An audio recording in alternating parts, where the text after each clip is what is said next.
What are the questions? How we doing? Welcome to your Week 7 Enhanced Inner Interview. We're here with Michael with De Jesus. How we doing? Otherwise known as 1 and 5? Ooh, I meant Big Dick Bandits, but damn. 1 and 5. That's where we're going. We're going straight to the juice today. I'm representing how many wins I have. Oh! He's also representing how many wins I have. Pretty sad. Doing the ones here for him.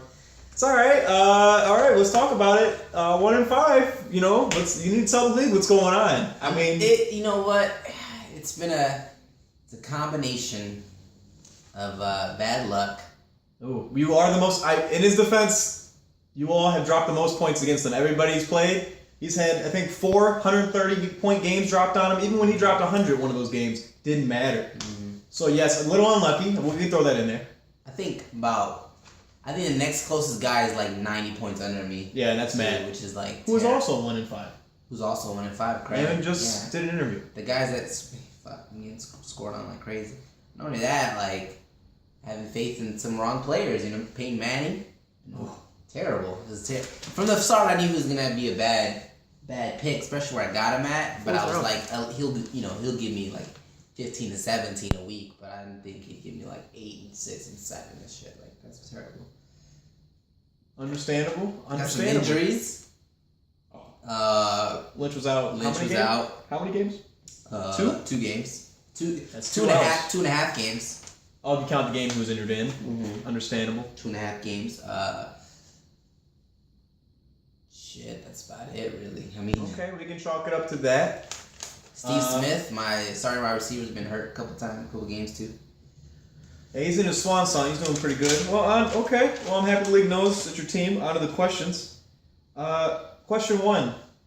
We're going to start where the draft's at. On draft day, you put your team up as the best draft as an option. Do you still feel that way today? You have some questionable picks in the 3rd and 4th round that would not amount to the best draft. 5th, 6th, and 7th too.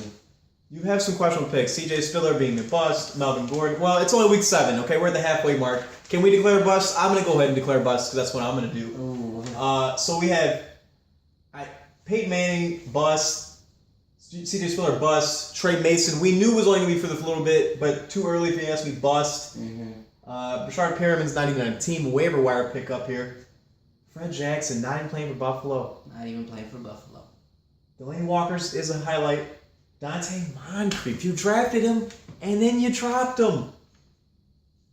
I didn't have faith in Moncrief from the start. I needed a kicker too. I didn't draft a kicker in the draft, so I have to pick up a kicker. Wow, no kicker. Yeah, I didn't even notice that. It took the Piani approach. Yeah. Who needs kickers? Mm-hmm. Who needs kickers, really? So do you still feel confident about your draft?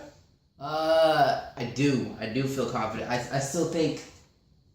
No, I don't feel confident. No, I don't. This is terrible.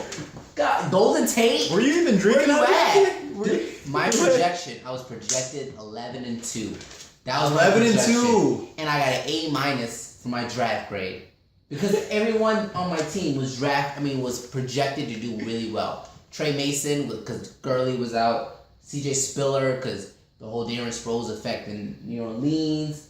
Golden Tate had a great season with the Pro Bowl. Peyton Manning. All right, it's Peyton Manning. It's his fucking name. Yeah, we should. Yeah, Melvin Gordon was talked about for weeks on end throughout the whole summer about how good he's going to be. Plus, it was a little bit of a fan pick. It was a fan pick. Steve Smith is doing great, but I don't know. Understandable. It didn't come out. Draft day isn't always. It should be the strongest day for every GM. But it doesn't mean it has to be. Look at Devin. We got guys who take the odd approach and go for it and still make the playoffs. Last year I took the Devin approach, still made the playoffs. So I'm not going to count you out. Plenty of time, plenty of trades. Speaking of trades, Mike, you were offered a very controversial trade in which you declined. This was very early, before those players started going off. Mm-hmm. But I don't even think they had a game yet. So it was Devonta Freeman, who is the league's leading rusher as of week 7. Yep. Keenan Allen, who is a little suspect when it comes to having consistency, but had a big game. A couple of big games. He had 3 or 4 big games, yeah. And it's a San Diego Charger, which it riddles me even more. Yeah. For Randall Cobb. And that's only one of the 3 picks that I was shown. Now he's been sent a lot of bull.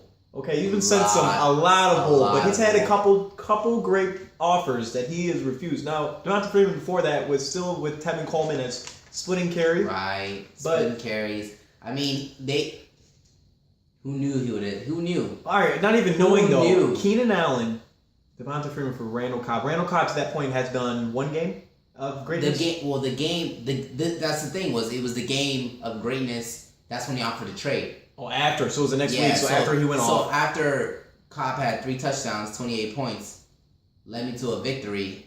That's the game after that. That same week he offered that trade. So I didn't even take a second look at it. I was like, Keenan Allen, you have Des Bryant on your team. You offered me when you're 5th or 6th best receiver. You know what I mean? It wasn't even anything. And then Freeman just went off. I'm talking 28, 29, 32, 27. Leading scorer. He's killing it. Yeah, I think he's gonna be. Do you think he'll hit? I think he'll hit 1,500 yards. I think he will. It's possible he can hit 2,000, but I don't. I mean, look, you can come out and call me stupid for this, but let's talk about Joe. Joe's stupid for offering that. If he was so smart, if he knew that Devonta Freeman was gonna go off, then why would he offer me those 2 players for him? He didn't know. No one knew. I didn't know. Joe didn't know. You didn't know. He knew enough. No one knew.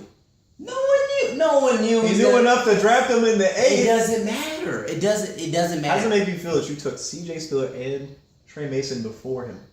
Devonta Freeman. Devonta Freeman was technically, I call it a 1.5 back. Or one, they were in between. Tevin Coleman still carries, but he was still the number 1 before the Isn't there another guy too? Andre Ellington. That's Arizona. That's Arizona. He was not on there. No. It was only 2-back system, and Tevin Coleman was drafted highly by Atlanta. But they were not. But they were saying that. But I watched Hard Knocks. Okay, Devonta Freeman looked great. No, Tevin Coleman looked great. That's what you're talking about. I know, but Devonta Freeman, I've seen some games, seen some tape. He did look great. But okay, on to that. Hey, we all make mistakes. It's okay. Sigh of relief for you, right? He gets an offer. I'm telling this guy to trade 2 for 1. Trade Marshawn Lynch. Get him out of there. Get some value while you still can. Doesn't trade him, and he has a game. 18 points. Finally, somebody puts up double digits for you. Yep, definitely did. Finally. Beat Smooth showed up. What do you got to say? I mean, long may it continue. Yes. He was supposed to lead me to the promised land. You traded for him, if I remember. I did trade for him. I thought that was a great trade because C.J. Anderson is doing nothing. Literally nothing. Would you have taken C.J. in that spot? No, I would have went to Murray. You would have went Murray there. Which still would have. You might have traded him after seeing those couple games or lost faith. Well, I don't know. You could trade Lynch. That first round is not looking too hot, though. I mean, Jamal Charles, ACL, and then you got... Forte's okay. Trick Antonio Brown has not been doing good recently. Big Ben's out. Jeremy Hill's splitting carries like a motherfucker. Lamar Miller barely had his first great game. LaShawn McCoy's been injured this whole time. It's really been a bad. I think no one projected these things to go through. You know what I mean? Demarius is not. I don't know. I'm doing well. My first round pick's doing well. That's okay. I'm just happy to say that he doesn't have the worst team anymore. If we got to chalk up a worst team right now, who are we chalking it up to? I'm going to have to go with Nate. Nate definitely looking suspect over there. Mm-hmm. I did blast him in the waiver wire, or the waiver, what do I call it? The rumor mill. I blasted him a little bit. Says team looks like a bunch of waiver wire pickups. And I stand by that. I think it does. May have 1 or 2 players that I'd take on my team, but the rest, it's suspect. It really is suspect. And shout out to Nate. Offered me Thomas Rawls, Peyton Manning. Straight up. And don't forget, and sent me a 3-page text about why I should do it. That will be documented and sent out. And the advantages and disadvantages of Thomas Rawls versus Peyton Manning. 2 weeks later, drops Thomas Rawls. All right, that's awesome. That's great. Well, hey. Shout out to Nate. I think not only does he that I don't have the worst team, but I think now he takes my worst trade approach. I think he definitely takes looking for desperate number 1 worst trades. Wow. I think he's taking it from you. He offers the worst. I think he offers the worst. Well, that's still held for the NBA. Yeah. We don't know. I mean, but don't get me wrong. I mean, for football, you think he's worst trader? Yeah, worst to trade. Worst offers. Yeah. It's the worst to trade. I mean, because it's 5 trades before you get a good offer. And even that good offer, you're still iffy about it. And it's like those last 4, you're like, it makes you think like, dude, I don't even want to trade with you anymore. Like, but Hey. Okay. Well, the world wants to know. We have it right here.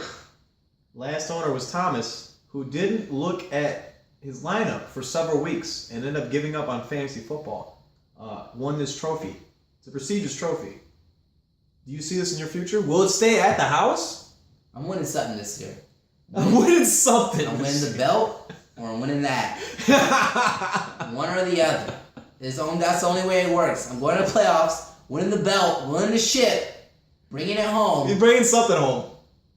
Or I'm going to go out and win this. Hey, if you don't make the playoffs, why not? There's no money to be won. Now, hey, if you guys want to make a side bet, when you get down there, everybody throws in $10, winner takes all. Or there's 4 of you, maybe do 15 or $20, trying to get your money back. I'm okay with that. All by me, it's fine. I can hold the money for you. Playing for was it 6th place? Well, no. It'd You're be playing for 8th. 8th place. No, 9th, isn't it? 9th. Well, no. It's 8th. It's 8th place. It's 8th place. You're playing for 8th place. Now, if you guys want to put more money in for yourselves, that's fine, and try to win out some more. I don't know if you feel confident, but usually people who are that low, it's either you play spoiler or you just don't care anymore.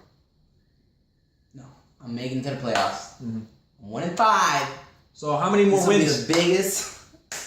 The biggest comeback? Biggest 0-4 comeback. was pretty good. Danny did it. How many more losses can you take? You think 3 more? 2 more?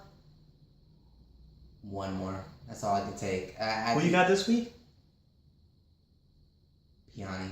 And Piani's team looks great. Piani. And Luck is probably gonna go off on me. I guarantee it. He's just gonna go off. So Well, hopefully Ty gets some of that. yeah. So if I lose this week, hope is not lost. But if I lose again, it's just I'm blowing up the team. I'm blowing them up. Talking drops?